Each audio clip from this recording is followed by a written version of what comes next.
RSS ప్రధాన కార్యదర్శి దత్తాత్రేయ హొసబలే గారు ఏమంటున్నారంటే, పాకిస్తాన్ రాజకీయ నాయకులు, పాకిస్తాన్ సైన్యం మీద మనకి నమ్మకం లేదు, వాళ్ళు మంచోళ్ళు కాదు, కానీ ప్రజలతో మాత్రం మనం మమేకం అవ్వాలి, ఆ ప్రజలతోటి మన ప్రజల్ని మమేకం చేయాలి, సంబంధాలు కొనసాగేలా చేయాలి, వీసాలు జారీ చేయాలి, వ్యాపార వాణిజ్యాలు కూడా నడవాలి అని ఇప్పుడు ఈయన అంటున్నాడు. వాస్తవంగా దీని వెనకాల కారణం ఏంటో మనకు తెలియదు. అంటే మనం తప్పు పట్టడం అయితే నా ఉద్దేశం కాదు, ఎందుకంటే మనం తొందరపడడం తప్ప ఇంక మిగిలింది ఏం లేదు. ఎందుకంటే ఆయన మనసులో ఏం అనుకుంటున్నాడో మనకు తెలియదు. కానీ నిజంగానే పాకిస్తాన్ ప్రజలతో మమేకం అవ్వాలి, పాకిస్తాన్ ప్రజలతో సంబంధాలు నెరపుకోవడం అంటే మాత్రం అత్యంత దరిద్రం. నేనేమంటున్నానంటే, ఆయన అంటున్నటువంటి దాని వెనకాల ఏముందో మనకు తెలియదు.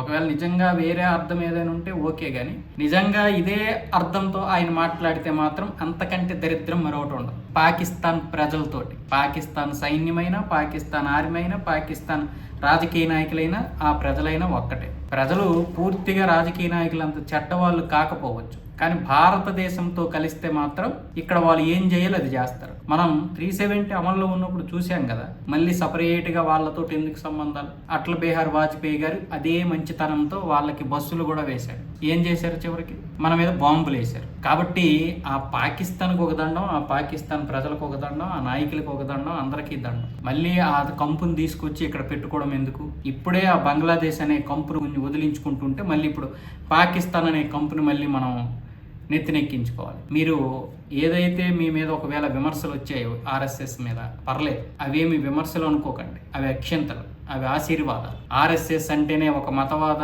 పార్టీ, మతతత్వ పార్టీ, లేదా ఒక మతతత్వ సంస్థ అంటున్నారు కదా, అనుకునేవండి, ఎవరికి నష్టం. మతతత్వ సంస్థ అంటున్నారని మీరేం పాకిస్తాన్ ప్రజలు ఇప్పుడు నెత్తినెక్కించుకోమంటే ఎవడు ఎక్కించుకుంటాడు?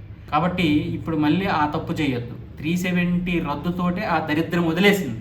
మళ్ళీ ఇప్పుడు వాళ్ళతో మనం ఏ సంబంధాలు నిలుపుకున్నా వాడు మళ్ళీ బాంబులే చుడతాడు. వాడికి ఆకలేసినా, దప్పికేసినా, లేకపోతే వాడికి సంతోషం వచ్చినా వాడికి బాంబే ముఖ్యం, వాడికి వాడి మతమే ముఖ్యం. కాబట్టి పాకిస్తాన్ వాళ్ళు మనకు అవసరం లేదు, ఆ ప్రజలు అవసరం లేదు, ఆ నాయకులు అవసరం లేదు. దాంతో ఆపరేషన్ సింధూర్ తోటే తెగిపోయింది. ఇక దాని గురించి మాట్లాడకండి. ఒకవేళ దీని గురించి ఇంకా మీరు ఏదైనా ఇంకే ఉద్దేశంతో మాట్లాడితే నేను దాన్ని తప్పు పట్టను.